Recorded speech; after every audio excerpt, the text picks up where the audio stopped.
Então, a minha abordagem vai tratar justamente disso. Quais são os modelos mais adequados para tratar da questão das drogas em geral e da cannabis em especial? Que tipo de regulação nós queremos? Né? Hoje, quando se discute drogas em geral, mas especialmente cannabis, o consenso é o de que haverá algum tipo de regulação. Temos que justamente qual é o modelo regulatório, qual é o desenho regulatório mais adequado para as nossas necessidades. E aí, uma coisa que a gente pode dizer é que nós não gostaríamos que os erros cometidos na regulação de bebidas alcoólicas e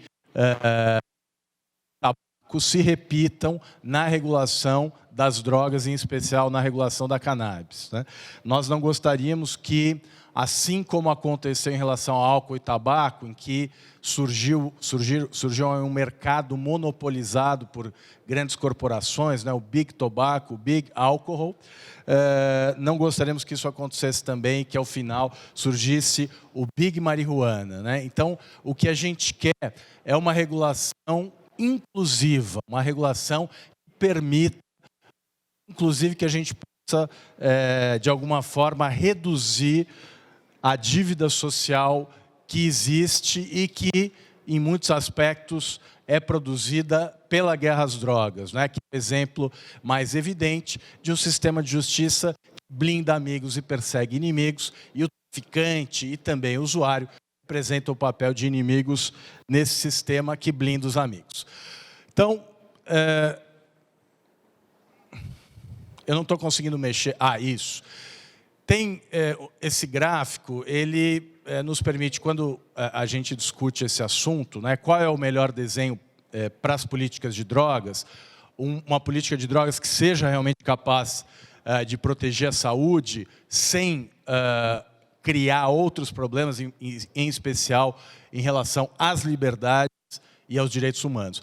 E aí o que a gente percebe é que os dois pontos no alto do gráfico, né, que representam, de um lado, os mercados ilegais não regulados e, de outro lado, os mercados legais desregulados, têm danos sociais e à saúde muito semelhantes. Né? Então, o fato de que maconha, por exemplo, é uma substância proibida, exceto para quem tem autorização judicial, e que a pessoa, então, é obrigada a recorrer ao mercado clandestino, que acaba se fortalecendo do ponto de vista financeiro, porque tem o monopólio de um mercado exclusivo e bastante rentável, isso cria tantos problemas quanto uma política, por exemplo, das bebidas alcoólicas, em especial a cerveja, que é uma política que, além de não haver a prevenção e o tratamento do ponto de vista adequado, nós temos o estímulo ao consumo de bebidas alcoólicas, que são substâncias muito perigosas, que é o fato da propaganda de cerveja, a propaganda de bebida alcoólica, que é algo completamente não justificável hoje. Né? Uma outra coisa não justificável, as festas open bar, que são também um convite ao beber irresponsável e que podem, inclusive, resultar em morte. Né? Nós tivemos, no interior de São Paulo, uma espécie de competição entre alunos das universidades para ver quem conseguia beber mais vodka no menor tempo. O vencedor morreu. O álcool é capaz de produzir uma overdose, uma intoxicação tão aguda que leva à morte. Então, o que nós vemos, um outro exemplo que mostra como esse monopólio do tráfico, digamos assim, né, por parte de organizações criminosas, cria problemas. Um sujeito que queria comprar, isso eu ouvi um relato num CAPS AD, na Capela do Socorro, uma pessoa dizendo que não gostava de viajar porque certa vez ele viajou para uma outra cidade, foi comprar maconha, que é a droga que ele utiliza, e o traficante disse que só faria a venda se ele comprasse também cocaína. Né? E como não é uma atividade regulada, ele não pôde fazer uma denúncia ao CAD, né, por ato ofensivo à concorrência leal, que deve matérias. Então, é um gráfico que mostra que o melhor modelo vai da proibição com descriminalização até um modelo de regulação rígida, de regulação estrita, sem promoção comercial, com regras de prevenção e de redução de danos, né? Pensando a saúde como o objetivo a ser atingido. No Brasil, próximo gráfico, por favor. Será que eu consigo mudar? Isso. Nós temos um exemplo de boa prática em política de drogas, no caso da saúde, do tabagismo, em que houve uma redução significativa, num período curto de tempo, mostrando que é possível uma política de drogas não criminal que seja bem sucedida. Não foi preciso prender ninguém, não foi preciso dar tiro em ninguém, ainda assim, um bom resultado. Eu vou passar rapidamente aqui.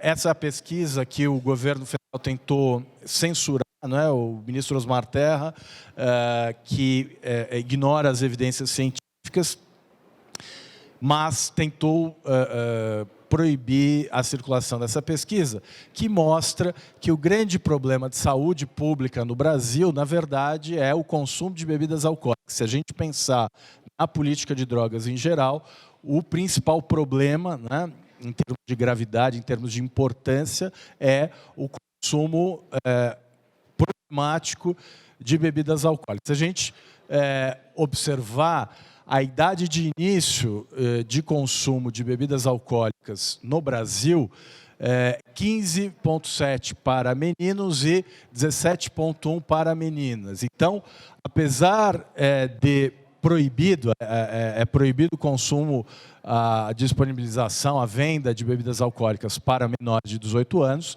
é crime, inclusive, a comercialização para menores de 18 anos,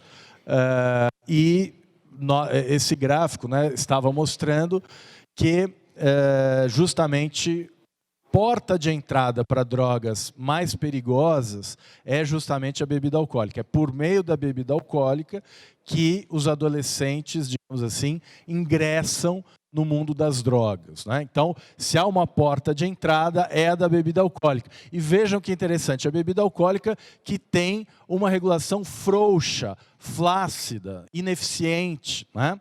Não por acaso, a principal, a empresa brasileira, o milionário brasileiro mais rico é justamente um dos donos dessa empresa que produz bebidas alcoólicas, né? Isso talvez explique o fato de que não há no Congresso Nacional, que seria o órgão responsável para discutir um modelo regulatório de bebidas alcoólicas, disposição para enfrentar esses desafios, né?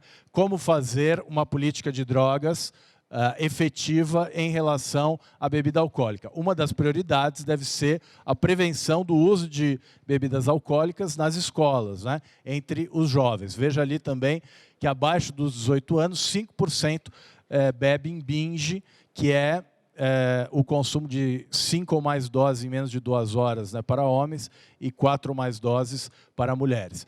Aqui também uma comparação interessante que mostra que quanto mais escolaridade, menor o consumo do tabaco e maior o consumo do álcool, né? Então, fumar cigarros está démodé e encher a lata está na moda. A prevalência do consumo de substâncias no Brasil, a maconha em primeiro lugar, né? O crack tem uma prevalência de consumo aqui que não é insignificante, mas não é certamente aquilo que os proibicionistas pintam, né, como uma epidemia, uma epidemia de dependência que coloca em risco a coesão do tecido social. Não é isso que acontece.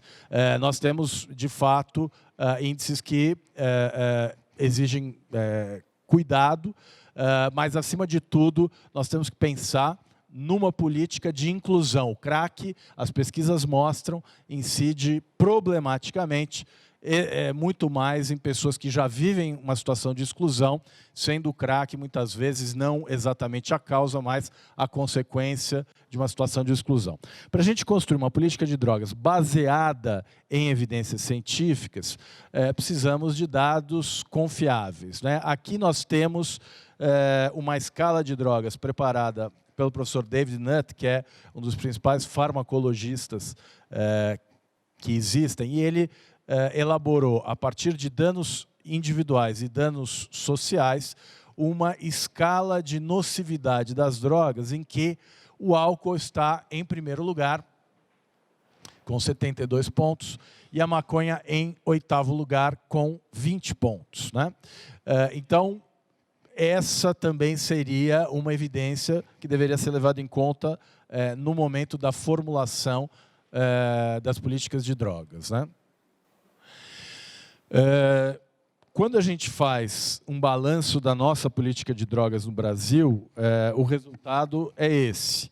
Além das drogas ilegais continuarem disponíveis, acessíveis, nós temos digamos assim, dano colateral que talvez nem seja colateral, né? Que são o aumento dos presos, o aumento das mortes em função da guerra às drogas, a corrupção e o fortalecimento do crime organizado. Então, o que fazer diante desse quadro? Os proibicionistas pretendem agudizar esse quadro, pretendem tornar isso ainda mais problemático, como é o caso do pacote anticrime do ministro Moro, né? Hoje, a lei de drogas é o principal vetor encarcerador no Brasil. De cada 3 presos, 1 está lá por conta da lei de drogas. No caso das mulheres, 2 em cada 3 estão lá por conta da lei de drogas, né? Então, a aplicação prática da lei de drogas é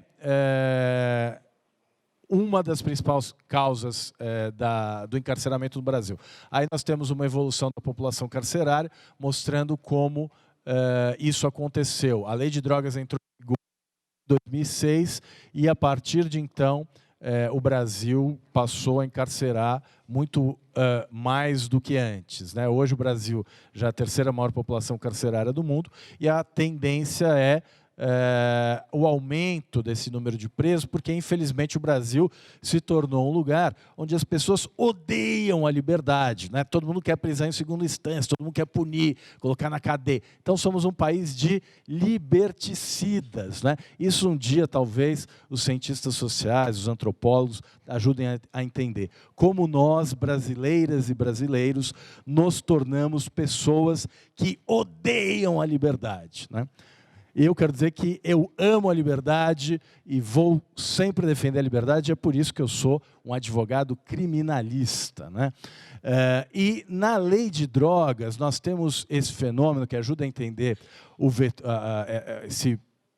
essa ferramenta de superencarceramento que se tornou a lei de drogas, que é a presunção de tráfico, que eu chamo de cegueira hermenêutica deliberada. Eu vou repetir porque é um conceito difícil de entender.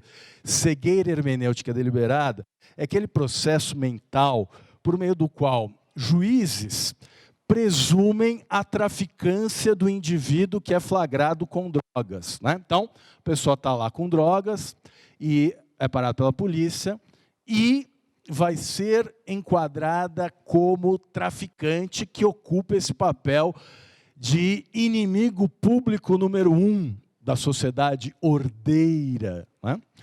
Muito bem. Próximo slide, por favor. Aqui.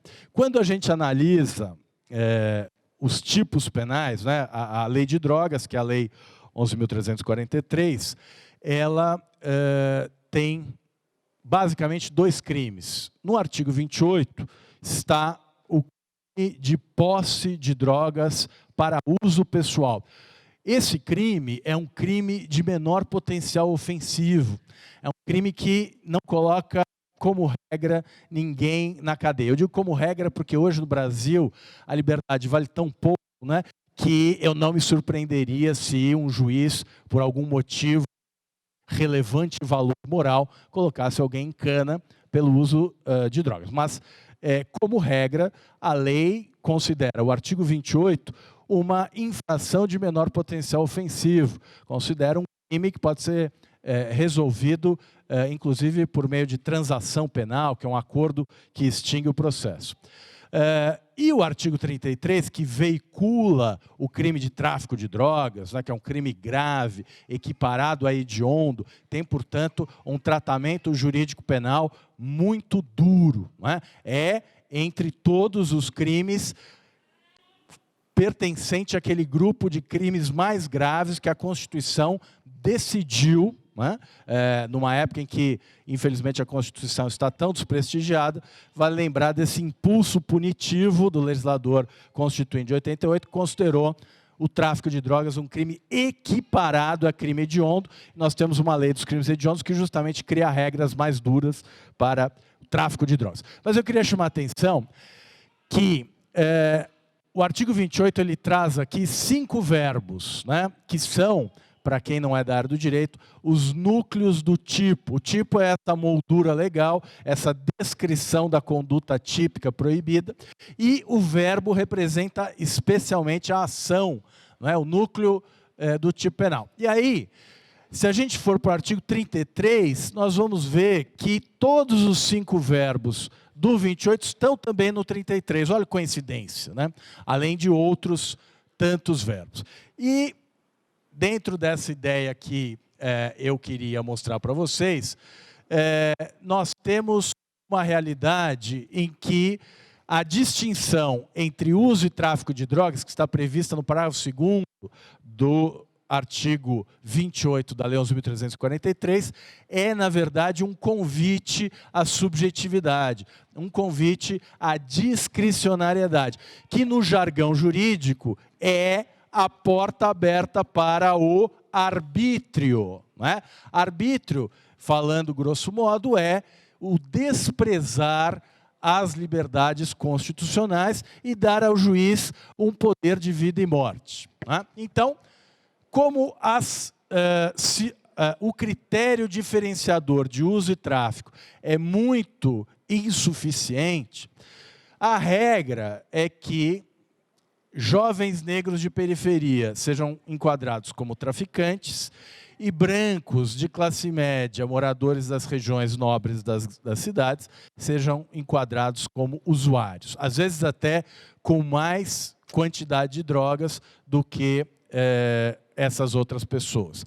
E a verdade é que, como os tribunais e os juízes consideram o crime do artigo 33 um crime de ação múltipla, ou seja, você não precisa vender obrigatoriamente, você não precisa ser flagrado vendendo a droga, passando a droga para alguém, ou, enfim, por qualquer outra prova, ser provado que a pessoa está envolvida com o tráfico de droga. Não, basta a posse, né?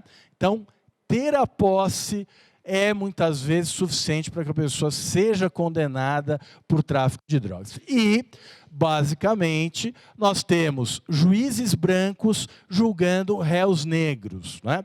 E um judiciário racista produz um sistema prisional em que mais de 70% são negros, né? Esse é talvez o principal meio, né? Essa é a principal ferramenta que o sistema judicial possui para promover o grande encarceramento. E quando eu falo do grande encarceramento, faço referência aqui a um livro maravilhoso do juiz Marcelo Semer, justamente denominado O Papel dos Juízes no Grande Encarceramento, né? Basicamente, a supervalorização do depoimento do policial envolvido na ocorrência. Então, o policial diz: olha, doutor, ele confessou informalmente que ia vender, viu? Isso, no mais das vezes, é suficiente para uma condenação, né? Então, os juízes e tribunais consideram o depoimento dos policiais a respeito, especialmente, da destinação da droga, como suficiente para condenar por tráfico de drogas. E os policiais, afinal de contas, gostam de valorizar o próprio trabalho, na melhor das hipóteses, dizendo que se trata de tráfico de drogas, né? Então, o valor probatório do depoimento do policial é uma questão também que precisa ser muito discutida, porque testemunha é o terceiro, né? Então a pessoa está andando na rua, o outro vai lá e pratica um crime e a pessoa viu e pode testemunhar sem qualquer compromisso, seja com a acusação, seja com a defesa. Tanto que a testemunha tem o dever de dizer a verdade. E mesmo se calar a verdade, pode ser processada por falso testemunho. O policial não é testemunha, ele está envolvido na ação, ele pode inclusive ser punido se houver a caracterização de uma irregularidade. Portanto, ele não é o terceiro, né? No jargão jurídico, o tertius, aquele que mantém uma equidistância em relação às partes. Esse é o principal problema, o valor probatório do depoimento policial, e um outro problema é a questão da quantidade. A quantidade é decisiva na tipificação da conduta, se usa o tráfico de drogas. Porém, a mesma quantidade, para um juiz caracteriza tráfico de drogas com toda certeza, e para outro juiz é uso pessoal. Então, o critério é a falta de critério, ou esse critério, digamos assim, racializado, né? Que leva em conta a classe social, o CEP. Então, o sujeito flagrado na favela, ele já toma duas imputações de antemão: o tráfico de drogas e a associação ao tráfico. Afinal de contas, presume-se que se está na favela com drogas, só pode ser traficante. Se é traficante, tem ligação com a organização criminosa que domina o morro, né? E aí a gente vai vendo como funciona o sistema por trás das cortinas, né? Aliás, quero fazer um efusivo agradecimento ao Glenn Greenwald e todo o grupo de jornalistas do The Intercept Veículos pela relevância do trabalho de mostrar o que acontece, não é, quando ninguém está olhando no modo de funcionar o sistema de justiça. Aliás, a minha humilde avaliação da Lava Jato é que eles foram perspicazes para perceber que a grande maioria dos brasileiros não tem direito a um devido processo legal. Eles são submetidos a um indevido processo baseado na presunção de tráfico, né? Pelo menos um terço deles. Então, se a maioria já está submetida a esse indevido processo, o que a Lava Jato fez foi universalizar o arbítrio, sob uma bandeira maravilhosa de combate à corrupção. Quem é contra a corrupção? Ninguém, assim como ninguém é contra a descoberta da cura do câncer, né? Imagino. Pois não. Por favor.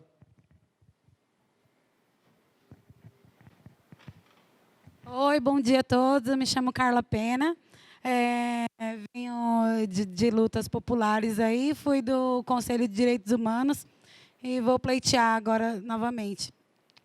Queria fazer adendo enquanto ele falou sobre réis, né, negros e juízes brancos, que há um livro bem atual aí da Dina Alves, uma advogada negra, que tem feito uma luta aí pela Luna Barbosa, sozinha lá em Salvador. E ela tem esse livro que retrata, né, o quanto o judiciário é opressor, né, e branco, totalmente branco. É válida a leitura aí, é um material bem atual. Réis negras, juízes brancos. E em relação também à tipagem, ele falou da tipagem, né?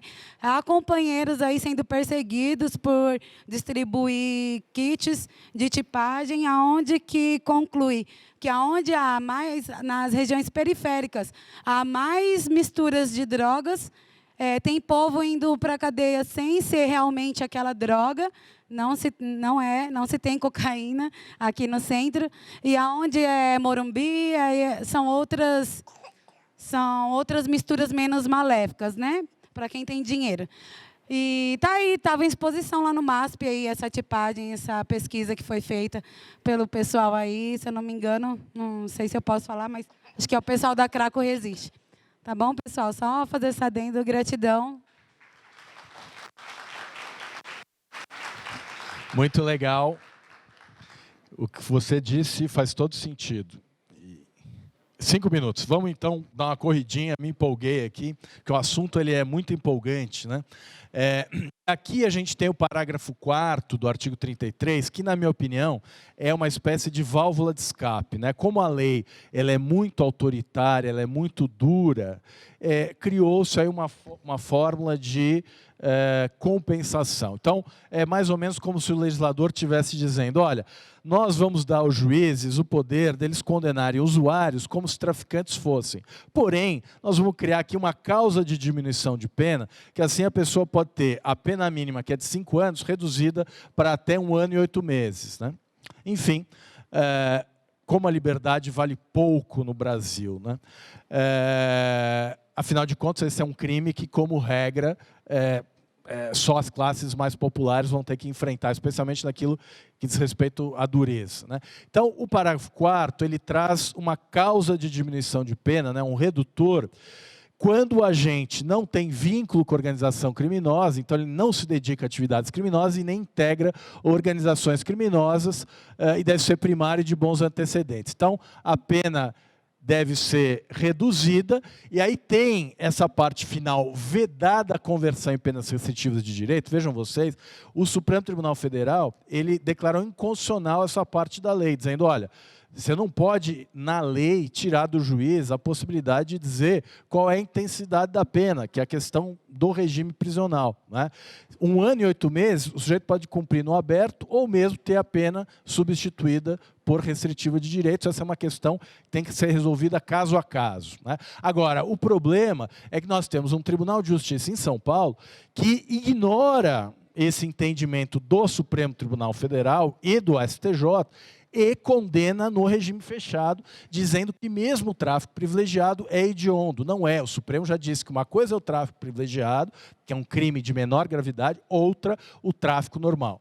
Mas o Tribunal de Justiça de São Paulo não quer saber. Ou seja, o sujeito condenado em segunda instância vai ter que cumprir a pena num regime mais grave do que aquele previsto nas decisões dos tribunais superiores. E se essa ideia maluca inconstitucional de execução provisória, SIC, da pena, vingar, vai se criar esse absurdo. Ele vai ter que iniciar o cumprimento do fechado para só depois de uma análise dos tribunais superiores conseguir o aberto ou a substituição da privativa por restritivo. Vejam vocês a maluquice que é essa coisa de execução provisória da pena. Eu disse SIC, né, que é essa expressão latina quando a gente quer transcrever algo errado ou teratológico, porque se a execução da pena pressupõe-se o trânsito em julgado. Se é trânsito em julgado, não pode ser provisória da pena. Né? A execução da pena é sempre definitiva, porque ela pressupõe o trânsito em julgado. E por mais que queiram mudar o conceito de trânsito em julgado, esse é um conceito consolidado, cristalizado na doutrina.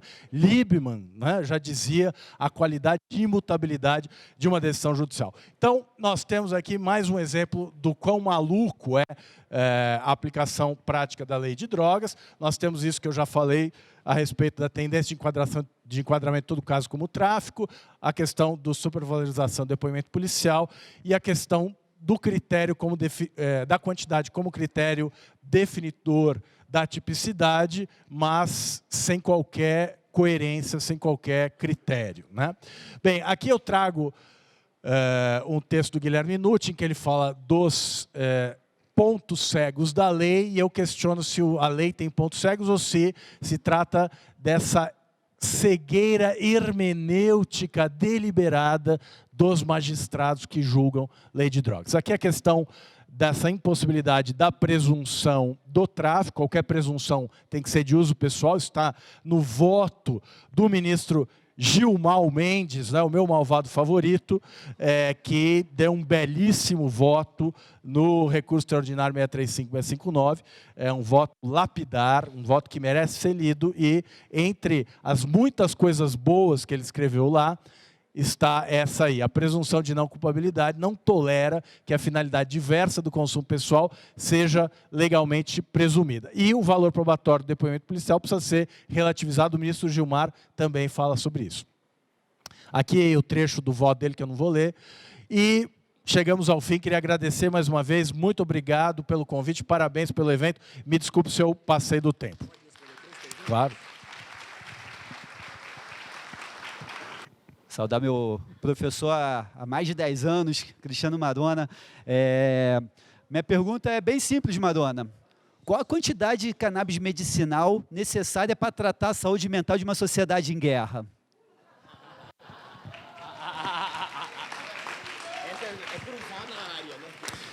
Excelente pergunta, Emílio. Olha, eu acho que a quantidade precisa ser pensada caso a caso, né? Mas, enfim, pensar pela sociedade em geral é sempre... Aliás, ser sensato pelos outros, né, é sempre muito difícil, porque a gente corre o risco de cair no ortopedismo moral, né, de querer realizar a educação moral de pessoas adultas, né, que certamente não é um papel nem do direito e nem, enfim, eu acho que, de novo, né, a gente está falando de liberdade, a gente está falando de liberdades. E cada um de nós tem o seu próprio conceito, não só de liberdade, de felicidade. Eu acho que a quantidade é uma questão muito pessoal, né? Mas certamente nós não podemos criar critérios que, ao final, excluam pessoas. Hoje, pela lei de drogas que nós temos uma porta aberta para o arbítrio. E a quantidade acaba funcionando para isso, né? Aliás, o Emílio sabe, tem um trabalho muito interessante que se chama não compre, plante, interrogação. Análises de decisões judiciais envolvendo situações de cultivo de cannabis, né?